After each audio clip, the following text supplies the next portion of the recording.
Last year, I opened the chest of a 67-year-old man whose arteries looked like concrete pipes. He was on 4 different blood pressure medications. 4. And his blood pressure was still dangerously high. He wasn't careless. He wasn't ignoring his health. He was doing everything his doctors told him to do. And yet, there he was, lying on my operating table. But here's the part that stayed with me. The answer had been sitting in his kitchen the entire time. 5 simple things. No new prescriptions, no complicated treatments, just food, working the way it was always meant to.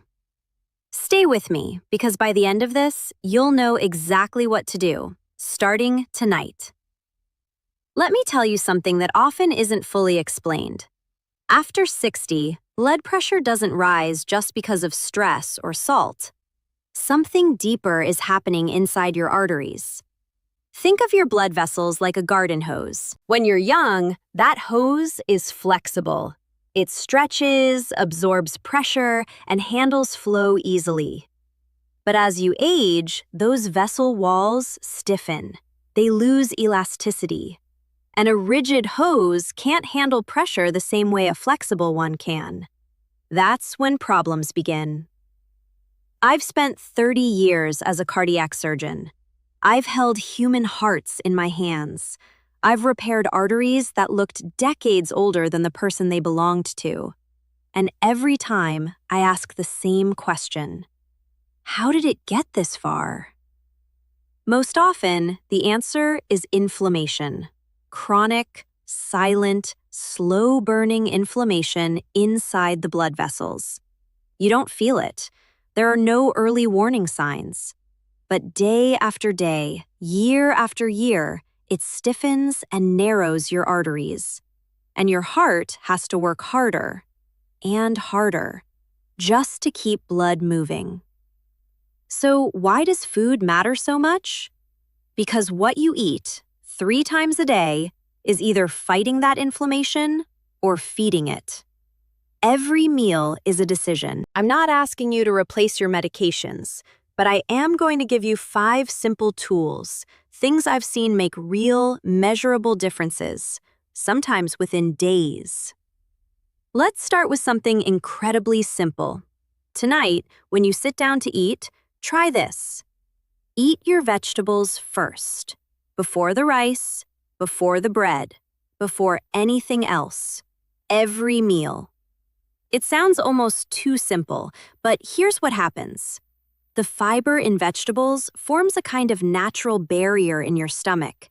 That barrier slows down how quickly sugar enters your bloodstream.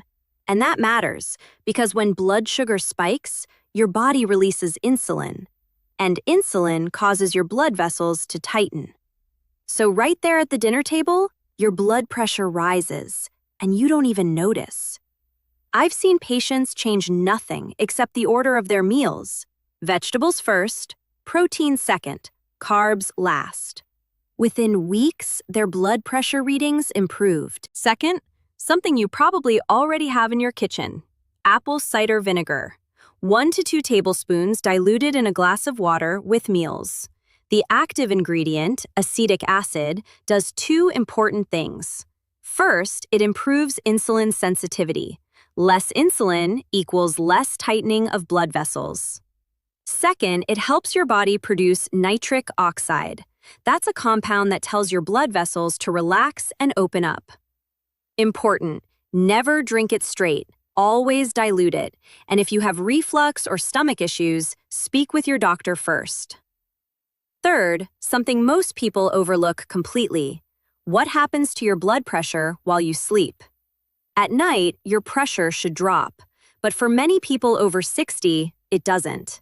This is called nocturnal hypertension, and it's dangerous. Here's a simple solution. About 30 grams of walnuts, roughly a small handful, 30 minutes before bed. Walnuts contain omega-3s, melatonin, and L-arginine. Together, they help relax blood vessels and support that natural nighttime drop in pressure. Fourth, hibiscus tea, 3 cups a day. Hibiscus contains compounds that act similarly to ACE inhibitor medications. It helps blood vessels relax. Studies have shown it can reduce systolic blood pressure by several points, which is clinically meaningful. Just keep the sugar low. And if you're already on blood pressure medication, especially ACE inhibitors, check with your doctor first. Finally, this may be the most important one. Look at the oils in your kitchen. Most common cooking oils, like soybean, corn, and canola oil, are very high in omega-6 fatty acids. The problem isn't omega-6 itself, it's the imbalance. Today, most people consume far more omega-6 than omega-3, and that imbalance drives inflammation. Instead, switch to extra virgin olive oil for most cooking, and butter for higher heat. This one change alone can reduce inflammation over time and support healthier blood vessels. Now, I know what some of you are thinking. If this really worked, why didn't my doctor tell me? That's a fair question. But here's what I've learned after decades in medicine. The most powerful changes are often the simplest ones. Your body doesn't need complexity. It needs the right environment. All 5 of these strategies work in the same way. They reduce inflammation, and they improve blood vessel flexibility. That patient I told you about, 6 months after surgery, he came back. His medications had been reduced. His blood pressure was stable. He looked years younger. And he asked me one question. Why didn't anyone tell me this sooner? So here it is, 5 simple changes. Eat vegetables first. Apple cider vinegar with meals. Walnuts before bed. Hibiscus tea daily. Replace inflammatory oils.